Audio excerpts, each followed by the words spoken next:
क्या आप जानते हैं एक ऐसा नेता जिसने 10वीं बार मुख्यमंत्री पद की शपथ ली है? जी हाँ, नीतीश कुमार। लेकिन सवाल ये है, यह सिर्फ एक शपथ है या बिहार के लिए एक नया अध्याय? आज हम उनकी राजनीति, रणनीति और चुनौतियों को गहरी पड़ताल करेंगे। नीतीश कुमार का नाम बिहार राजनीति में किसी पहचान का मोहताज नहीं। उन्होंने अपनी राजनीतिक जीवन की शुरुआत एक साधारण रास्ते से की, लेकिन समय के साथ उन्होंने खुद को स्थापित किया। सुशासन बाबू के नाम से पहचान बनी क्योंकि उन्होंने विकास और प्रशासन में सुधार की छवि दी।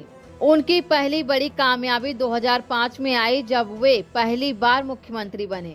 उसके बाद कई बार सत्ता में आए गए, गठबंधन बदले, पॉलिटिकल समीकरण बदले। तो यह कहानी सिर्फ सत्ता पाने की नहीं, बल्कि सत्ता में बने रहने की भी है। राजनीति का वो खेल जिसमें समय समय पर रणनीति बदलना पड़ता है। हाल ही में हुए 2025 बिहार विधानसभा इलेक्शन में एनडीए गठबंधन ने भारी बहुमत हासिल किया। कुल 283 में से लगभग 202 सीटें एनडीए के हाथ में आई। इसके बाद 20 नवंबर 2025 को गांधी मैदान पटना में नीतीश कुमार ने मुख्यमंत्री पद की 10वीं बार शपथ ग्रहण किया। यह एक रिकॉर्ड स्थापित पल था। उनकी नई सरकार में कुल 26 मंत्री शपथ ले चुके हैं, जिसमें बीजेपी, जेडीयू और अन्य सहयोगी दल शामिल है। यह दिखाता है कि उन्होंने सिर्फ चुनाव नहीं जीता, बल्कि एक स्थिर गठबंधन बनाया है, जिसे कार्यकारिणी के तौर पर भी बड़े पैमाने पर स्वीकार किया गया है। तो आखिर वो क्या कर रहे हैं जो उन्हें बार बार सत्ता में लाता रहा है? कुछ प्रमुख कारण भी होंगे, आइए जानते हैं। रणनीतिक गठबंधन। उन्होंने समय समय पर अपने राजनीतिक गठबंधन बदले, कभी एनडीए के साथ, कभी अन्य गठबंधनों के साथ। इस लचीलेपन की मिसाल है, जैसा कि हम सभी जानते हैं, विकास मुस्कान। सुशासन बाबू की पहचान उन्होंने यह दिखाकर बनाई कि बिहार में प्रशासन सुशासन का दावा किया जा सकता है। यह जनता की उम्मीदों को तवज्जो देने जैसा था। प्रभावशाली छवि निर्माण।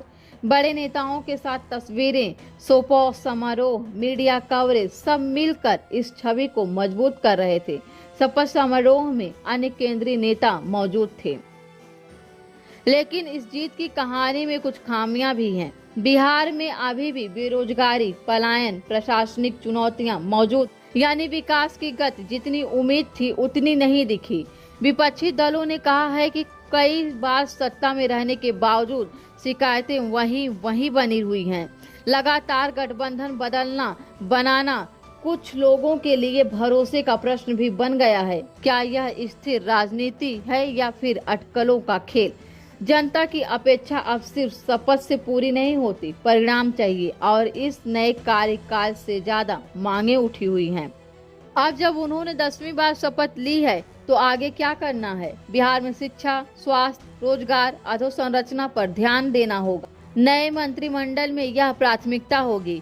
युवा, श्रमिकों, महिलाओं और पिछड़े वर्गों की उम्मीदें बहुत ऊंची होंगी, क्योंकि यह अगला 5 साल उनके लिए मोड़ ला सकता है। साथ ही जनता ने यह संदेश भी दे दिया है कि वादा पूर्ति दिखेगी, सिर्फ भाषण नहीं। इसीलिए इस बार सूरत की कवायद नहीं चलेगी, काम दिखाना होगा। और नीतीश कुमार के लिए यह अवसर है कि वह अपने ब्रांड विकसित बिहार को वास्तविकता में बदल दें। तो दोस्तों, यह कहानी है एक ऐसे नेता की जिसने बार बार सत्ता में वापसी की, लेकिन अब समय आ गया है कि सत्ता के पीछे सिर्फ रहना कम हो और सत्ता का सही इस्तेमाल करना ज्यादा दिखाई दे। नीतीश कुमार का 10वां कार्यकाल सिर्फ एक रिकॉर्ड नहीं, यह बिहार के लिए एक नया अध्याय हो सकता है। और इस अध्याय में जीत हार सिर्फ वे तय नहीं करेंगे, बल्कि आपकी उम्मीदें तय करेंगे कि बिहार किस दिशा में जाएगा।